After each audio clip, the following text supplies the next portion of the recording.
8 o'clock, 8 p.m. tomorrow night. That's the deadline.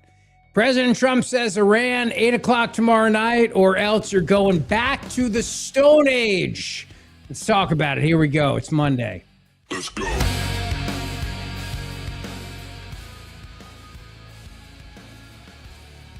Hope you had a great weekend. Hope you had a great Easter and all that fun stuff. And you're surviving spring break like I am with the kids home and trying to find ways to entertain them.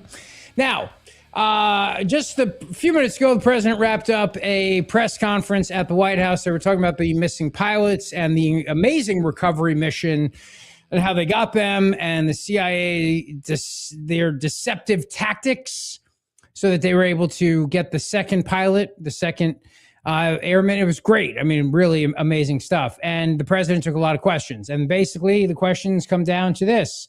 Are you happy with Iran's deal? And no, he's not. And he said the same thing at the White House Easter egg roll earlier today. I was not there. I chose not to go. I could have gone. I didn't want to go. I couldn't do it. So that's the way it is. But just so you know, one of these years, I plan to make it to the White House Easter egg roll. But he was asked a question. Also today, we are going to focus on California because there's several things I want to discuss. The fraud, it's unbelievable.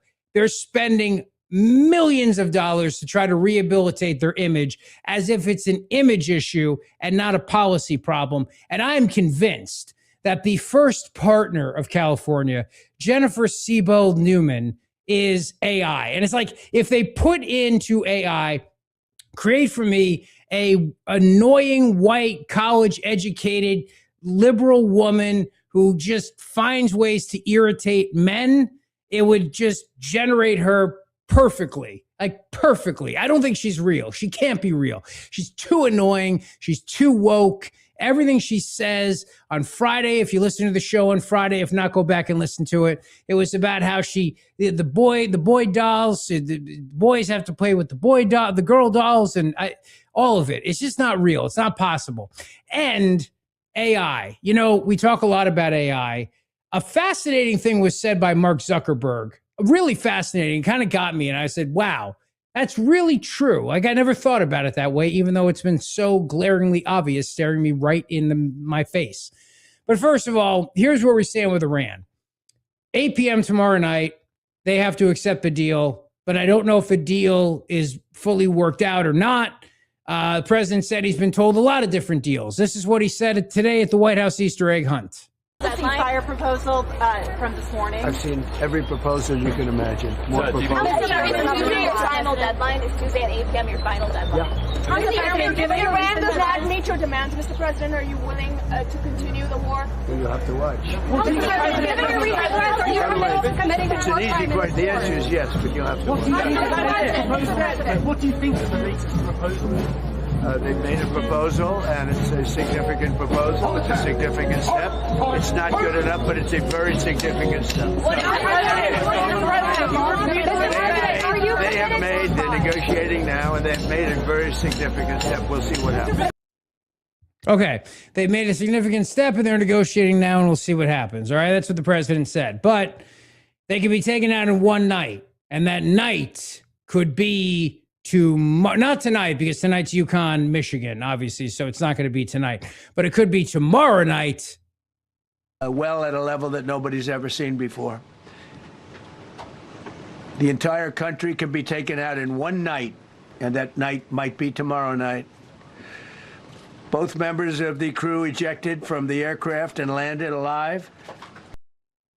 I don't know anybody. Honestly, I think everybody wants this to end. I really do. I think everybody wants this to end. I mean, yeah, look, you've got your cheerleaders out there who are like, yeah, this needs to go on until there's a new regime and everything else. But I think for the most part, people want this to end. And it's not just the fact that it was $6 a gallon for diesel for my Jeep. It's not even that as much as it's just that I think people are worried. How long does this thing go and what happens? And what the president said over the weekend is open up the Strait of Hormuz, you crazy bastards, or you're all going to hell. All right. So is tomorrow night the night that they're sent back to the Stone Age? Do they come up with a deal by 8 p.m. tomorrow night and the Strait opens up and everything's fine and everything goes back to, I have no idea. I don't think anyone knows at this point. I really don't. But I know that there's frustration out there, and there's a concern. The concern is that this is gonna keep lingering on, and that the message is still not clear to the American people what the objective is, how this ends, what the end is, and what the end looks like. And I honestly, and again, I'm a communications guy, and I'm just looking at this and I'm saying most people are looking around going, what is the end game here? Is it regime change? Is it the Strait of Hormuz is open? Is it Iran says we'll be promised to never, ever, ever, ever make nuclear weapons ever again, or try to, or anything? Is it all the above? What is it? How do we get there as soon as freaking possible and move on? And I think I expressed that feeling, and I know that may not be what Lindsey Graham wants, and it may not be what other commentators are saying. I think for them, they're not going to be happy until it's a USA-friendly regime in Iran, but that does not happen until there's some sort of revolution, and that revolution does not occur unless we either supply the people with guns, because even the president acknowledged today, I'd love for the people to rise up and take over, but that's not that easy to do. They'll be tortured, they'll be killed. And it doesn't sound like we're putting boots on the ground. Thank God. Doesn't sound like that's going to happen. So he said, look, you got till tomorrow night, 8 o'clock. Otherwise, I'm going to knock out all your bridges and all your power plants. And then people are screaming war crimes. The reality is this. I mean, if you're at war, war crimes. I mean, we're so past that point now in history. I don't think anyone, who's going to decide that? What, are they going to have a trial at The Hague? And, he said, I'm going to knock out all your power plants. I'm going to knock out all your bridges. The counter to that, then people say is, well, the people of Iran who will be rooting for the United States are going to be very unhappy with that situation, and that's going to rally them around their leadership. Maybe, I don't know, maybe that's a threat to the leadership to say, you better make a freaking deal by 8 o'clock tomorrow night. Otherwise, you're not going to have power. You're not going to have bridges. You're going to be back to the Stone Age. If you go back to the Stone Age, well, that means the people are not going to be particularly happy with us, but the president's point was, oh no, they'll put up with it because they hate the regime so much that they'll be fine with going back to the Stone Age because they hate their regime and they hate how oppressive the regime is, and that's the way it goes. But, if countries get attacked, the people tend to rally around the people who are trying to protect them from the country that's attacking them. That's what history has shown us. So I think the people would love to overthrow their government. They just don't know how.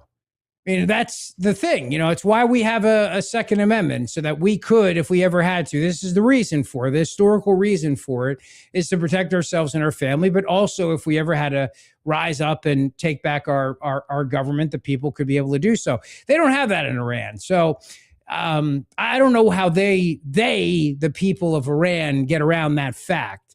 So does the government say, well, you know what, we're not going to be very well off without bridges and power plants and everything else. So we don't want to go back to the Stone Age. So we'll make a deal, and that deal will look like this. And I think the key part of that is the Strait of Hormuz is open. And will they decide that by 8 o'clock tomorrow night, knowing that Trump seems to be, as he's been described by his detractors, crazy, which I think, of course, is his way of projecting to them absolute unpredictability, absolute, like I might do anything. I'm capable of doing anything. There's no one to stop me, and I can do anything I want. And that's the image he wants to project to them so that they get scared and then capitulate and give in to whatever it is that Witkoff and Kushner are telling them that has to happen. That's my guess. That's my read of the situation.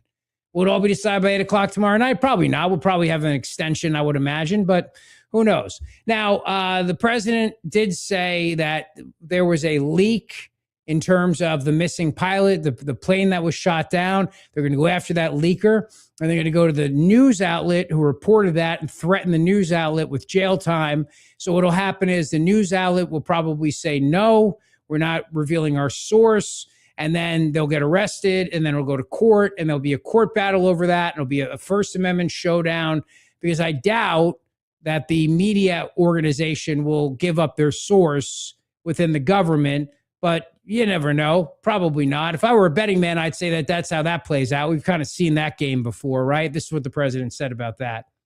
But we have to find that leaker, because that's a sick person. Probably didn't realize the extent of how bad it was. I can't imagine that the person did, but we're going to find out. It's national security. And the person that did the story will go to jail if he doesn't say, and that doesn't last long. And I think everybody would understand it. They put this mission at great risk. They put that man at great risk, and they put the hundreds of people that went in looking for him, because everyone now knows that we're going in. Okay, so we'll talk more about that and who the media source is and who that outlet is. And you know how these things typically go. I mean, depending on who it is, if it's the New York Times or the Washington Post or whatever it is, they'll say, no, we're not giving up our source. And then it'll be a battle. It'll go to court. It'll drag on for years. And, you know, by the time they figure that out, it'll be over, because the media doesn't like giving up their sources, period. So we've seen how that plays out before. I think bottom line is this, you know, this 8:00 deadline tomorrow night, the president, as we know, he is capable of doing whatever he wants to do here. There's, you know what I'm saying? Like whatever he's going to do. My TV just went, there we go. I don't need to do any of that. So I'll just do that. I'm not sure what happened there. Did you just say, but hey, you know Google? what, Jared? Yeah, I don't think I did, but. Oh, you can't talk to Siri when you're doing a show, Rich. I'm not. I didn't do anything. It just, the TV just went crazy. I don't want to do any of this. I just want my background back. Oh my gosh, Rich. Just want my background. No thanks. Go away. Go away. Well, this was our first week right here. Yeah, this is what, if you're watching on YouTube right now, you're seeing me fighting with the television. And I'm saying no thanks. It's asking me for personalized results. So, and now it's back. I don't know what happened, okay, but I similarly had to set up all my computers today. We're like, hi, you've never been to Facebook before. What do you want to do? I was like, oh no, this is a bad start to my day. So I don't know if that's the same for you. The talking AI nonsense is getting annoying, and the whole listening all the time. Yesterday we're having a conversation in the car, and then Siri just butted in and started talking. You know what I mean? It's like, hey, we were playing a trivia game with the kids, going up to see my parents for Easter, and we asked the question, and the friggin' AI answered it. Instead of my 5-year-old. You're teaching your kids something, and Siri's like, I know the answer. Yeah, it's like, of course you do. Yeah, it's like, thanks, Siri, but I'm asking my 5-year-old daughter Reagan. I'm not asking you. I know you're freaking AI. I don't have to show off and jump in and start answering questions for my kids. It's just rude, quite frankly. Stupid AI. Hate you, AI. But I will tell you that there's a lot about AI we need to discuss, including how AI at this point right now in time has created this algorithm, which makes us all forget the reason why we started social media in the first place, which was to communicate with each other. And so brands are now adopting no AI disclaimers to stand out amid the slop. Actually, I like this a lot. Actually, I really do, because I'm starting to get annoyed with how fake everything is. I think one of the reasons why, and hopefully why you like this podcast, and maybe you subscribe to it, please subscribe to it or follow it, is because I'm authentic. I'm as authentic as I get. I don't use AI to help prepare the show. I don't use AI to help form my thoughts. I don't want to do any of that stuff. It's easy to do. I think there's a lot of people that do that. And I think you're seeing more and more people who are now posting things that are clearly AI.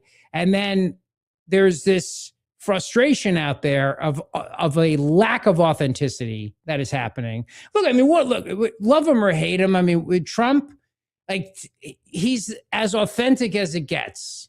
You can hate the guy, you can love the guy, and clearly people do, right? There's people that hate him with a passion where they can't get out of bed in the morning, and they call that, it's like Trump derangement syndrome. And then there's people that worship the man and think he's the second coming. And then there's people in the middle. But he's authentic. He's who he is. Like, I mean, that's the thing. And then you get these other phony politicians out there like Newsom, who's so inauthentic, and it's so obvious how phony and fake they are, and people can't stand them, and they just ooze inauthenticity. And then you got brands that do the same thing now too. So you got AI generated imagery and video, and it's called Slop. That's the term for it, Slop. And it's spreading across social media and video feeds. And now people are coming out because authenticity is the new thing now.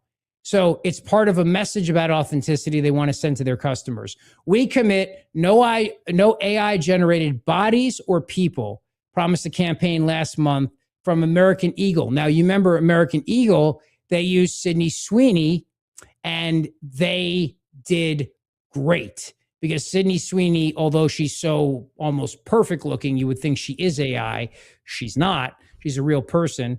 Now they have Pamela Anderson, who is they have her prompting a chatbot to create models before revealing they were real people the whole time. So they're using Pamela Anderson in there as well. And the whole thing with this brand is they want to say to people, it's all about real. We want to be real. No AI.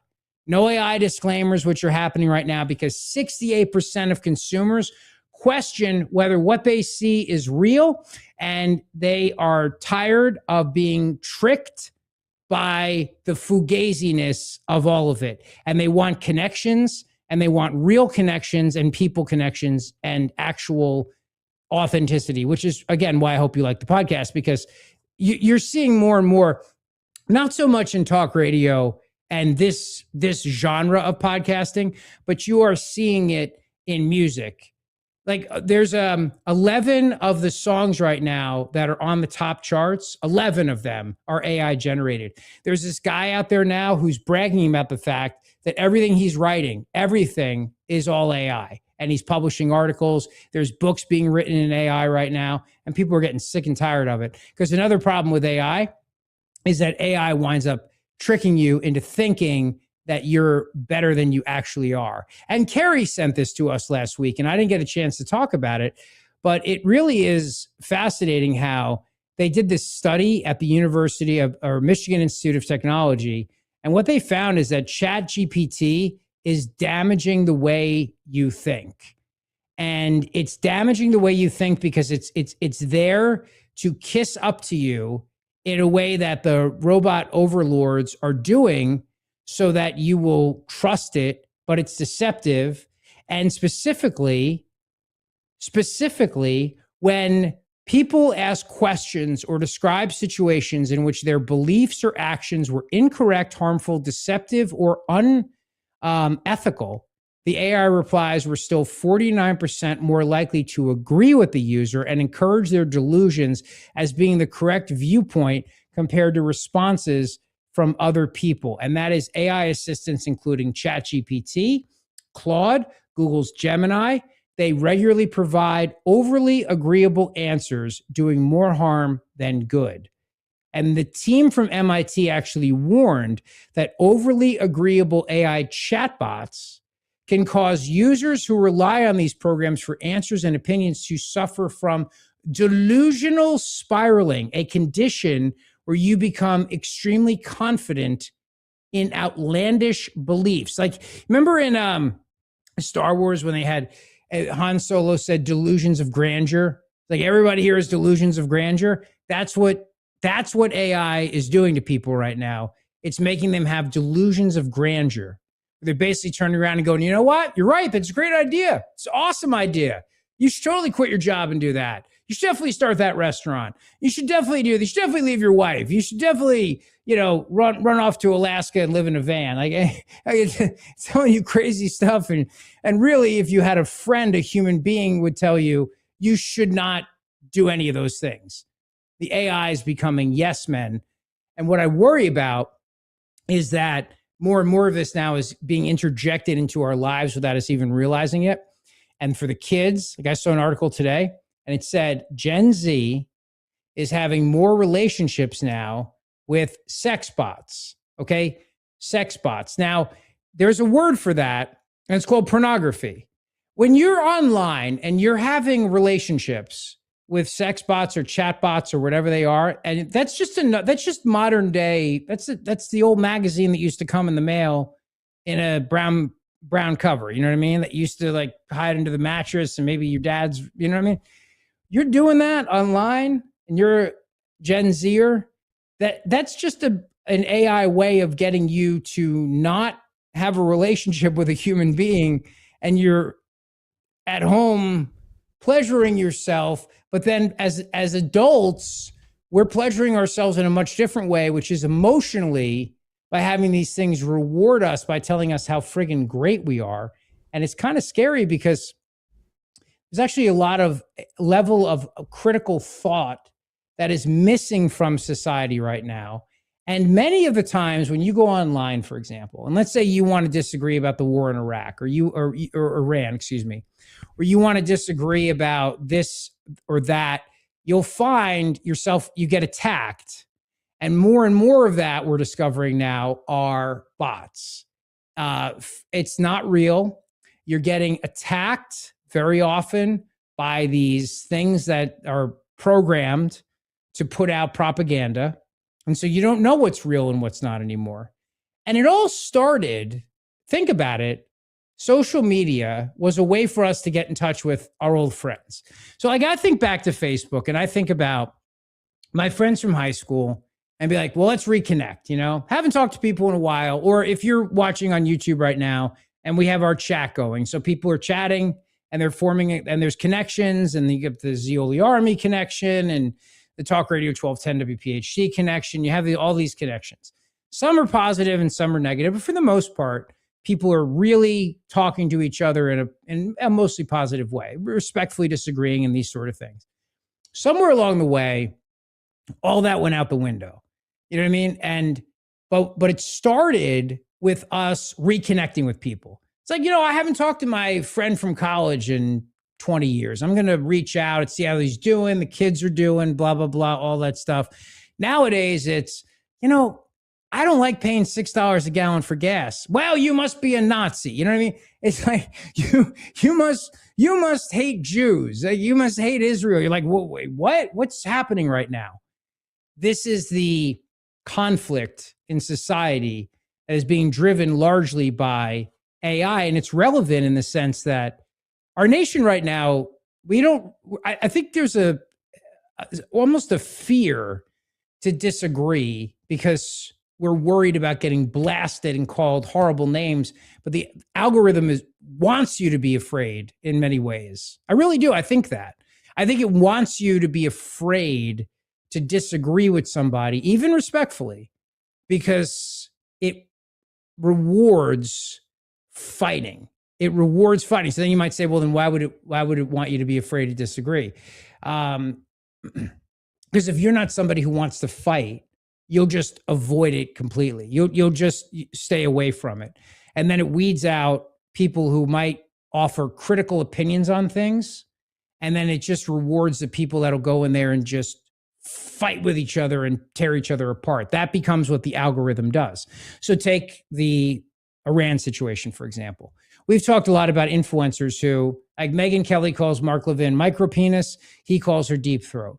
And then all the people that weigh in underneath that and start fighting with each other, think about it, strangers fighting with each other over what two very powerful, prominent influencers with lots of followings are calling each other. That's not how it all began. Social media began as a way for us basically to like reconnect with our friends, reconnect with our ex-girlfriends. Maybe in some ways it was not always a positive thing because you might reconnect with an old girlfriend and then realize that there was still a spark there. You know what I mean? And then maybe that went down the dark road it shouldn't have. I'm not saying it was all peaches and cream until like the AI got involved and the algorithms got involved. But here's what Mark Zuckerberg said, and it really struck me. How does generative AI change how social media feels in the future? Yeah, I mean, I think that's a really deep one. There's already been one big shift, which is that social media started out as people primarily interacting with their friends. And now it is, at least half of the content is basically people interacting with creators or content that's not created by people who they kind of personally know. Yeah. Think about that. You're interacting with people you don't know, and you're interacting with creators, but it's not really anyone that you actually know or have a relationship with, which is crazy. That's the big story of the hour, brought to you by Dr. Mike Veneria, Veneria Dental. Go see him today for your perfect smile. VANARIA, VeneriaDental.com. 2 locations to serve you in Cinnaminson and Woodbury. Now, speaking of AI, here's what I can't stand. All right. I fly into an airport, wherever it is. I'm going to Orlando. I'm not, but let's say hypothetically I am. It's spring break. Let's say I'm going to Orlando. I'm going to Disney. I want to take the kids to Disney. Fly to Orlando, and then I get on the monorail or whatever the airport, and it's, welcome to Orlando. I'm Mayor so-and-so. Glad you're here. It's like, shut up. I'm not here to see you. I don't care who you are. Stop using tax dollars to promote yourself. That's what these people do. You know exactly what I'm talking about. You go to an airport, and then it's like the mayor, because they have ambitions and they welcome you to their city. It's not your city, okay? You're the head of the executive branch of the government of your city. It's not your city, all right? And I'm not here to see you anyway. Well, now it's worse. Now we're using freaking holograms. This jackass mayor. Where's this guy, Mayor Jared? Where's this guy? San Jose. I think he's running for governor too. Yeah, she's shocking, right? So massive pressure. Yeah, so he uses taxpayer dollars to promote himself and make a hologram of himself. A freaking hologram. Some mayors have photos at the airport in the cities they represent. Others have plaques. Here in the capital, Silicon Valley, I have a hologram. That's because the future comes to San Jose first. We'll be here as well, helping you understand exactly what to do and see as you arrive in San Jose. Digital Mayor, Matt Megan's a little busy today. Can you take some interviews on his behalf? I'm here and ready to help, but I can't take interviews on the mayor's behalf. Digital Mayor, what are your thoughts on giving me a raise this year? Digital Mayor. Digital Mayor. On welcoming visitors and sharing San Jose. I hate this guy. Talk about a waste. I mean, talk about a waste of money to have holograms of politicians. Is this what we need? I think this is the downfall of society right here. And I think it's Total Recall. And I want the Arnold Schwarzenegger character to blow up the hologram politician. You know, I know I'm not advocating violence, or I can't have to say that because I don't want to get arrested, but you know, like theoretically, I would love him to walk over and just like punch the hologram politician in the face. Like, shut up. I don't need your help. You know what I'm saying? I do. Can I, this went through so many layers, Rich, of ideas and brainstorming, right? From when somebody said, what should we do? Oh, we should do a hologram. The amount of people in the mayor's office that must have touched this idea, and no one said, hey, maybe this isn't great. Maybe this isn't our best. Yeah. Maybe That's what's weird to me. This is inauthentic, and it makes you look like you are using taxpayer dollars to promote yourself, and there's no connection whatsoever with people because you're a hologram. Why do we even need you? Why not just make the mayor be? That's actually a great idea. Why not just have an AI mayor who can make decisions for San Jose?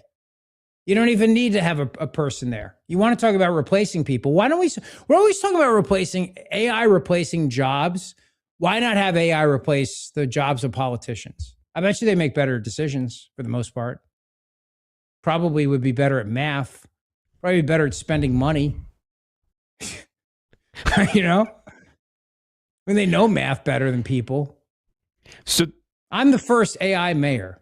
I listen to a lot of AI, interviews with people about the future of AI and what's happening. And they actually, to your point, the people that make AI think that the top level CEOs, executives, mayors, those kinds of things, that AI actually will be a better, that sort of, it's like entry level and then the top tier. And that's what AI will really replace all those jobs with. That the CEO and all the decisions and the numbers and the way a CEO reacts, the people that make AI think that AI is going to replace all those. Makes sense. And they're overpaid. Right.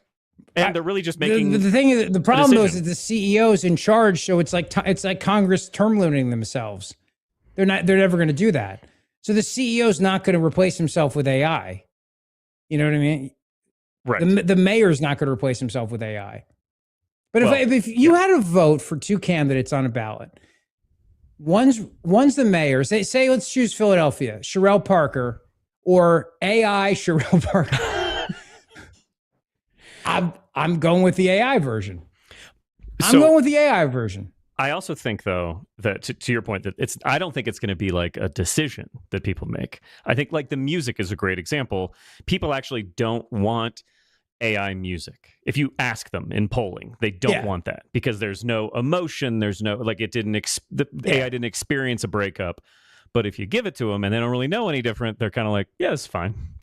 I think that's how the CEOs end up, that the board starts using AI as an interim CEO, and then they're just like, I don't know, it's kind of working, like, I think that it won't be like a sit down, we decided to do this, much like actually back to Zuckerberg when he's talking about more than half. I've heard it's way more than 70 or 80% of the stuff you see on Instagram and Facebook is from people you do not actually know. But like, you made that problem, bro. You started rewarding influencers who would post 10 times a day because you wanted their content 10 times a day. You started rewarding celebrities for posting on your platform. So then you started giving that to people more. I want to see what my sister posted. I don't want to see what Chris Pratt posted. Right. But they decided that they're going to just give it to us regardless of what we want. My wife told me that one of the companies that she does work for, they were going to have an influencer eat their product for not even a minute. $1 million to have an influencer eat a freaking yogurt. It's good work if you can get it. It's great. It's great work if you can get it. You know what I mean? So then you have the level of that, and then you have the level of people being like, oh, you don't want to bomb bridges and power plants in Iran? You think that might cause the people to side with the authoritarian government versus well, you must hate Israel. You must hate Jews. You know what I mean? It's like, it really is an ugly place. All of it. The thing that really sticks out to me about that Zuckerberg clip is it's the snake is eating the tail. Okay. So they decided that you didn't want to watch. So they rewarded the stuff that got people to interact the most, which is, to your point, hate. You're angry at this. Oh, I hate this person sucks. Da, da, da. Oh, and you see it with sports. You bums, you didn't deserve whatever. Like, they wanted to reward that.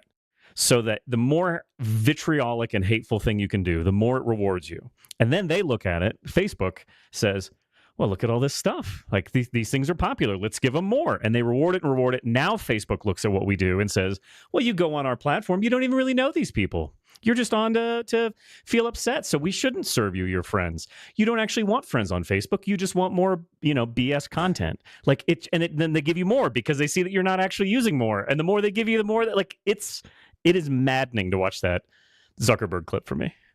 Well, then they create more AI. So you have the mayor AI at the airport. Then you have Jennifer Newsom, who is clearly AI. They sat down in a room and they said, we're going to create, I want a white woman. I want her to be woke. I want her to be good looking. And I want her to have the voice, the tone, all of it, so that men literally cringe at the very thought of it, and then type it up, put it in the algorithm, and then they spit out Jennifer Sebel Newsom, the first partner of California. Here's what I mean. Trust me, I'm not a fan of Pam Bondi nor Kristi Noem, but I need to call out that it's no surprise to me that the first two prominent people pushed out of this administration were women. Let me explain. The conservative women that Trump handpicks, who align themselves with an agenda that controls women, restricting our rights, limiting our autonomy, and pushing us back into this straitjacket of femininity that is only in service of men. There's a familiar pattern here.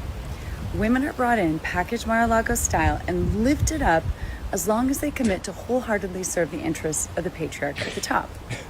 Now, it looks like power, or proximity to power with a big title, but it never comes with job security and protection. There's no secure place inside this hand-picked patriarchal body that systemically disrespects, devalues, and discriminates against women and girls. She's a fembot. And this is like, her boobs are guns. Because when you align yourself with that value system, there's so many cuts in this video, has publicly devalued women, degraded them, and been found liable of abusing women, well, guess what? You're going to be the first to go. So while you're in a perceived position of power in this system that regularly diminishes and devalues other women, even if you help sustain and uplift this system, your power is only temporary. What? And ultimately, they will come for you. What? So let's understand here. Now, she doesn't like Pam Bondi. She doesn't like Kristi Noem. She wants to make that very clear. Then she's got to go on about how them getting fired is the patriarchy turning on these women. So she's at the very same time defending the fact that they were fired. So she's not happy with the fact that they were fired because they were women. But at the same time, she doesn't like them and she wants to make that very clear. And she's got to go on about the patriarchy. And so basically, don't take the job in the first place because the patriarchy will push you. I don't know why. I can't even friggin' understand it, to be honest with you. It's so nuts. But here's what I do know. We're talking about that. At the same time, what we should be talking about is the massive fraud in her husband's state. Her state too, because she's the first partner. The massive fraud that at one point, Gavin Newsom, who I'm also starting to believe is AI, Gavin Newsom said to Dr. Oz basically like, come and find it, bro. Come get it. You know what I mean? Like this is him ridiculing Dr. Oz. This is from January. With Dr. Oz. Might have, well, you're living in Oz. Well, hospice, we've been after that for years and years before Oz was even on the scene. This is purely political. This is not about fraud and abuse. This is about the polarization, politicalization, weaponization, not just a grievance, but weaponization across the board of agencies and weaponization, the likes of which we've never seen from an administration. 7 hospice owners that were shut down yesterday. To put that in perspective, in the prior 4 years, the governor of California had shut down 4 hospices. We shut down 7 in one night. And I'll get news for you today, Brett. Let's announce and make it clear, everybody. We've shut down already, just in the last 10 weeks, 221 hospices in California. Wait, in the state of California, 220. Yeah, in Los Angeles. That'd have been the state, in Los Angeles. Okay, so while Jennifer is out there lecturing about the patriarchy and how the patriarchy comes for the women and the power, blah, blah, blah, blah, blah, blah, and we're all talking about the fact that she's clearly AI to infuriate men, and exactly what the problem the Democrats have, which is you put her out there on the campaign trail and every working class white guy and black guy too, for that matter, and Latino guy, every guy in general is going to hate her. She's programmed, designed to make you hate her. There's not a guy at a job site who could listen to that for more than 8 seconds without wanting to take a jackhammer to his skull. I mean, I don't work at a job site. I don't do anything with my hands. I can't do anything. But if I did, could you imagine? I'm on an assembly line. I'm building cars. I got to listen to that. That AI hologram comes on to tell me about what a wonderful workplace this is. I want the car to crush me to death. That's what I want. I want to listen to that. Democrats have such a problem because she is the embodiment of the white, woke, college-educated, liberal woman. And she's doing a great job, though, distracting from the fact that her husband now has this massive fraud scandal. So bad, California, and he's so underwater in popularity, they're going to spend $19 million in taxpayer funds using a New York PR firm, because I guess they can't find it in California, to polish California's image. So let's think about this. And I want to tell you, as we think about this, that Dr. Mike Veneria will give you a beautiful smile and the wonderful smile that you deserve, okay? You want to talk about authenticity? He's as authentic as it gets. I was with Mama Zeoli yesterday for Easter. Had a great time, Easter egg hunt with the kids, and thinking about how she discovered Dr. Mike for our family, and thinking about how my whole family uses Dr. Mike Veneria, how Bridget got a beautiful smile upgrade from Dr. Mike Veneria, and how for 12 years in a row, other dentists have been sending their patients to Dr. Mike for the really complex stuff. And that's what I want you to get is Dr. Mike Veneria, veneriadental.com. Okay, so go see him today. Get that beautiful smile. 2 locations to serve you. Wonderful people in the office, veneriadental.com. All right. $19 million to rehabilitate the image. There was a point that was made, which is that very often the left thinks it's a messaging problem, that it's not they don't recognize it's the ideas that are the problem. It's the policies that are the problem. It's just, we're not framing the message correctly. So we'll spend $20 million on a fancy PR firm to come out and tell us how everything's great, everything's wonderful. We'll try to just fool you because they look down on you and don't think you're smart enough to be able to see through it and recognize the problem is actually the policies. You could spend $19 million, you spend $19 billion. It's not going to change the fact that, for example, California gas prices are the highest in the US and there's no proof of price gouging. So why is it? CBS News had this story. California gas prices are the highest in the US, but there's no proof of price gouging. Here's why. For years, California leaders accused oil companies of price gouging. Instead, a 6-month-long CBS News California investigation revealed a complicated reality shaped by state policies, refinery closures, and global supply risks that uniquely impact California's isolated fuel market. You could spend $19 million, $19 billion, doesn't matter. You can't change this fact.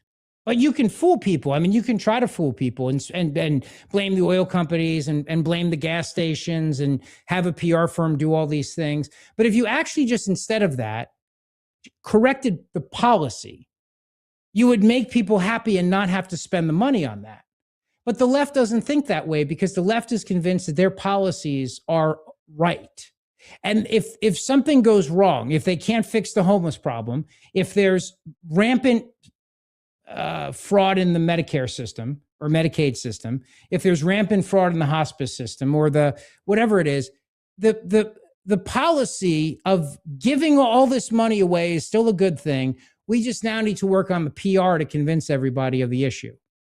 They will never admit that their policies are the problem. It's like if Jennifer Newsom comes out, Jennifer Newsom, and says words that no human being can understand and does not speak like a person.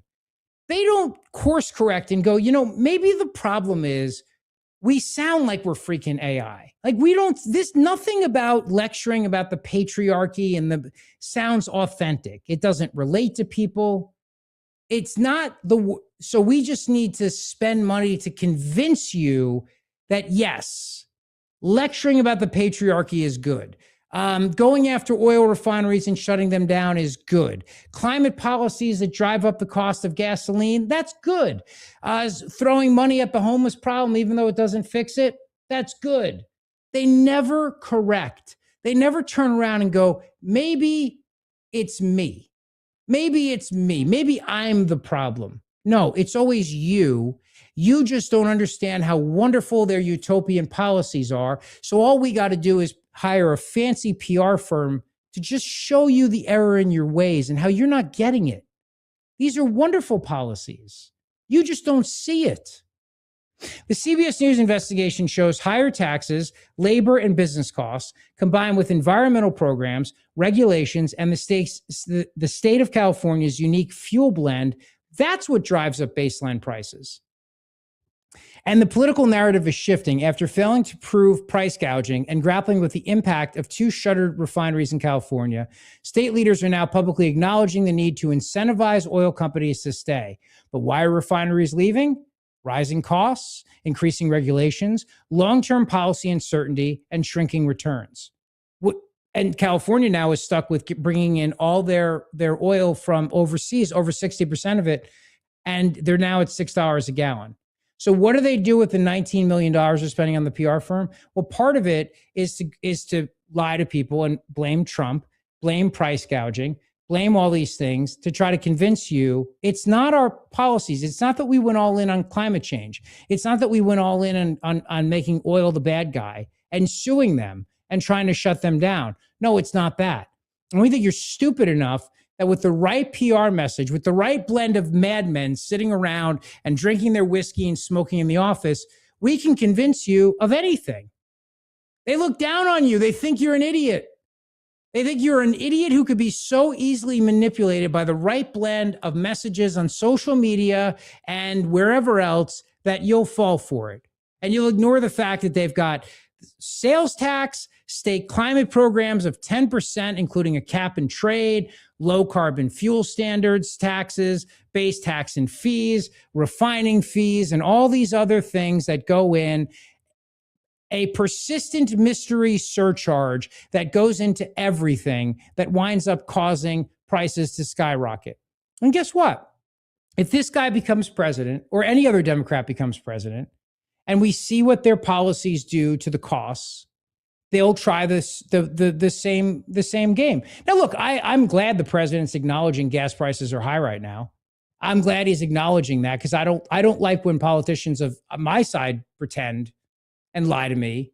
But remember what Biden did when Biden would tell you that everything was fine and inflation was transitory? It's the same thing. It's the same that you're dumb, so we can just manipulate you and then you'll fall for it. Like, Trump's acknowledging that gas prices are high. He's saying it's going to be temporary once Iran gets their act together or this war ends or whatever comes first. But I think the administration always you have to be honest with people. You can't, I don't care how much you spend on PR, you can't fool people. People are smarter than we give them credit for. And we know that because we see how the left talks to us. Like if you lecture people about the patriarchy and everything else like this, and that means they think you're dumb. That's the bottom line. They think you're dumb. Now, the other part about California too is, so you got the gas issue, you have the fraud issue. Chris Rufo pointed this out too. And what he showed is that multiple senior HHS officials estimate that under Gavin Newsom, California's state Medicaid program has lost 25% of its budget to fraud. This would mean it's currently losing $50 billion a year to scammers, fraudsters, and organized crime rings. Same like with Minnesota, right? What's the lesson there? Well, the lesson is stop doing these social welfare utopian programs, because people will scam them and they don't work. And your programs don't help people get home. You're not helping the homeless. You're not helping poor people. All you're doing is providing an opportunity for people to rip people off. It's the same thing with the price gouging around gas prices. It's you create these green energy scams and people will find a way to rig the system and steal money from them. Literally, a plot on this season of The Lincoln Lawyer is how they were able to use green energy to scam money. Now, there's more on this. I'm only getting started. I mean, there's so much more on this, but I want to tell you about my friends at the Grand Hotel of Cape May, New Jersey, my happy place. And I want to tell you that you can book a stay of 4 or more consecutive nights, and Thursday night is free for Memorial Day weekend. That's right. This Memorial Day weekend, the Grand is doing this amazing Memorial Day special, but you better book soon because they will sell out and it's almost here. So you book a midweek stay of 4 or more consecutive nights. Thursday night is free. And you and your family will enjoy the indoor heated saltwater pool. They'll enjoy the outdoor heated saltwater pool. They'll enjoy the pool bar being right by the beach. They'll love Hemingway's restaurant with amazing food and drinks and great. And they'll love the room choices, townhomes and suites. And if you're looking to do an event, call my friend Caitlin. She will help you plan either the wedding of your dreams, or she'll help you plan the most amazing family reunion or get together or whatever it is. So reach out to her today, but you got to book direct with them for the best rates always by going to grandhotelcapemay.com, grandhotelcapemay.com. Remember, 4 consecutive nights, you get Thursday night free. Okay. You get Thursday night free. So you see about this with California. The Medicaid system has been so rife with fraud. Malcolm Sparrow, a Harvard professor who advised the federal government in healthcare fraud, suggested to Congress that fraud and abuse might represent somewhere between 10% and 20% of Medicaid spending. We know that all of these noblesse oblige, bleeding heart liberal programs that were started with, like you go back to LBJ and the Great Society, we know they don't work. We know that because, we've been trying this for decades. They don't work. They don't get people out of poverty. They don't get people out of homelessness. They don't get people off the streets. But what they do is what they do accomplish is they enable people to rip off taxpayers. And that's the reality. That's the truth. Here's the other thing. All these scams about transit and high-speed rails and all the fantasy about how we're gonna get rid of cars and we're going to get everybody on trains. Newsom's California rail project, now expected to cost $126 billion. Still, no tracks have been laid. No tracks. And now it's going to cost $126 billion. This boondoggle train, green train to nowhere. $126 billion. And they're admitting now that it's probably that he had said years ago, there's this clip floating around of Newsom coming out and basically saying he doesn't think this project can ever get built. He doesn't think it could get built because it can't get built. But it's the same fantasy. It's the same fantasy. It's like we can have these high-speed rail trains so people can get out of their gas cars, and we'll go after gas cars, and we'll shut down refineries, and we'll build windmills and solar, and everything's going to be wonderful, and it's going to be great. And people scam them, and they don't work, and they drive up prices, and you and I get royally effed. We get effed over and over and over again. Do people get off the streets? No. Do people get into better houses? No. Do we fix the problem of climate change? No, because it's a fugazi to begin with, and they use all of these things to scam people. That's what it is. And so, you know, I'm tired of these phonies. And I'm glad they're going after the fraud. I'm glad that they've shut down 221 hospices, 220 in California. Good. I'm glad. But again, like Jennifer Newsom's there to distract you from the failures of her husband. There are people in the Democrat Party that realize that if you put out an AI bot like that you're never going to get working class voters again. Like the working class voters are so done with the Democrat Party. They're so done with these women who come out and lecture and pander to you and tell you you're the problem and say like what she said, I played on Friday for you. She makes her sons play with girl toys, and she changes the hero in the book if it's a boy to a girl. It's like there are plenty of girl heroes out there, but people are so sick of this. You know who knows working class voters are sick of this? James Carville knows. So I'm going to give you an earmuffs warning, even though that should be at this point completely understood. It's a Carville warning. It's a Carville warning. Yeah, thank you, Jared. We don't even need to say earmuffs. We could just say Carville. Right. Carville. He knows what a problem Jennifer Newsom is, and he knows what a problem Gavin Newsom's policies are. So let's distract you by screaming about Trump, dropping a lot of F-bombs. See, I want you to know, I love peeling back the curtain for you. I want you to know how these people think. I want you to know what they're trying to do. Any podcaster, any radio host can go out there and yell and rant about an issue. I want to separate myself because there's so much craziness out there. I was thinking about this earlier today. Like, how do I stand out? How do I stand out all these years for the audience that knows me? It's because I like to think I'm not crazy. There's plenty of crazy out there, though. But I also like to analyze this stuff and help you understand. Not that I don't mean help in a like to say that you're not smart enough to figure this out on your own, but you're busy. You're a busy person. You got a real life. So I hope that I help you see what they're up to so that you know and they're not able to fool you. Because if you know what they're up to, then you don't have to worry about, and then you can also be empowered to tell other people what they're up to. It's like when Carville's out there screaming about Trump, he's doing that because he doesn't want people talking about how Jennifer Newsom is such a pandering bee.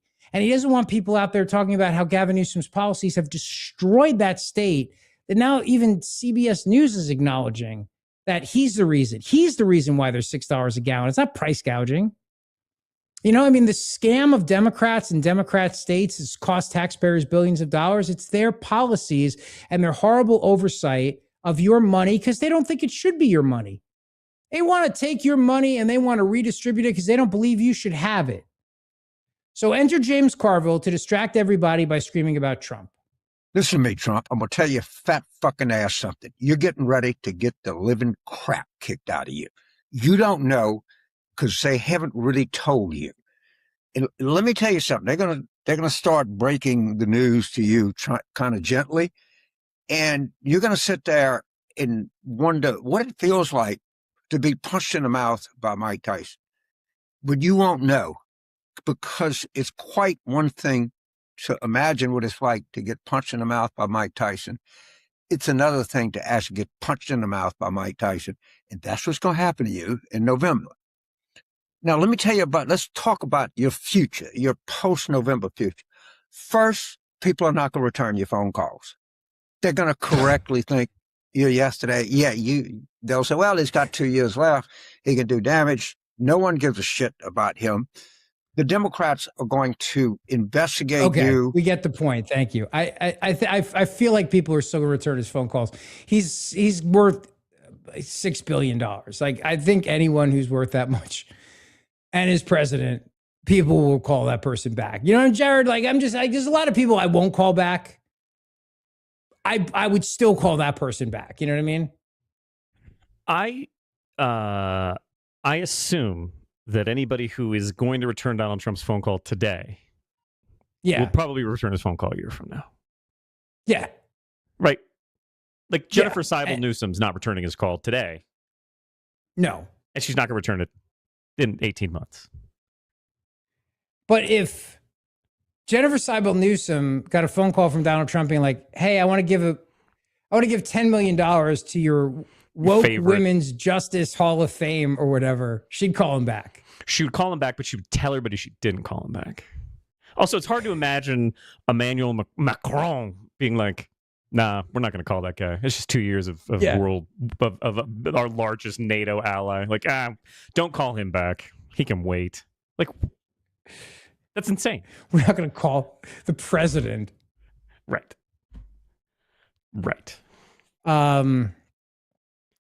Maybe it's because Carville, maybe Bill Clinton wasn't getting phone calls back and he's assuming something, right? Like maybe those last couple of years of Bill Clinton, like he couldn't get Angela to give him a return call in 1999, right? Yeah. That's true because Angela was worried he was going to hit on her. Hello. Like, I haven't had a German girl in quite some time, just saying. Oh, you know what's funny today at the White House Easter egg roll? Trump made fun of Biden with the auto pen. That was funny. Kids like that, I think. You know, Biden would use the auto pen. He'd have an auto pen following him. You know, Joe Biden, he didn't sign. He was incapable of signing a thing. So they'd follow him around with this big machine. You know what it was called? An auto pen. And he'd have the auto pen signed for him. He'd take the paper, hand it to his guys, they'd sign it with an auto pen, give it back. Not too big, right? Better to sign it. I love that. He's educating the kids about the auto pen. It's like, hey, you remember when you were 4? That's what they used to do. I love it. Like, these are all little kids. The presidents are talking about the auto pen. Now, the nice thing is people return Biden's calls, but Biden doesn't remember calling them. He's like, why? You can call why me. Are you calling your me? Call. No? Huh. Weird. You called me. No, I didn't call you. No. You called me. I'm calling you back. Biden doesn't know if he got return calls or not. He has no idea. He just assumes that person called him back. And then if they did call him back and they're like, hey, Joe, it's Mr. President, what's up? I got a phone call from you. He's like, I didn't call you back. I didn't call you.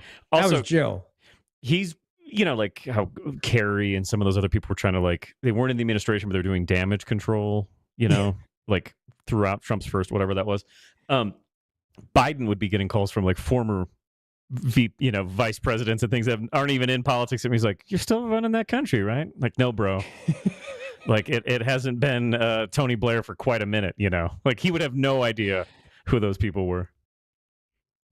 I'll just ask the YouTube chat. Biden's voicemail sounds like. That's a good one. Like, what does it sound like? And yes, Carville rants do make us feel like we need a shower. That's very, very true. I know we have to go because they have they're going to play a basketball game tonight. Yep. And so we have to be an hour sharp. So I can't, but I have to hold Cocaine Sharks. And thanks to Chris Eppolito for saying that my way. I'll hold Cocaine Sharks for tomorrow. And real quick, before I get out of here, the unbiased journalist, George Stephanopoulos, has already decided the midterms will be rigged. Remember, this is no relation to George Stephanopoulos, who worked with James Carville. That George Stephanopoulos was eaten by a cocaine shark, okay? He was killed like Quentin Jaws by a cocaine-fueled shark. This is a totally unbiased journalist named George Stephanopoulos, no relation, and certainly everything he says here is completely 100% unbiased and purely journalistic. Have honest voting in our country. President Trump signing an executive order to limit mail-in voting, his latest move to subvert the midterms, sowed doubt about the results as his party faces political headwinds. We're going to speak to two Republican elected. Subvert the midterm elections. That is as unbiased as you get. That is completely the very definition of unbiased journalism. Thank you so much for watching the show and listening to the show. Please subscribe, tell your friends, tell your enemies, and we'll be back with you tomorrow. Thank you for listening.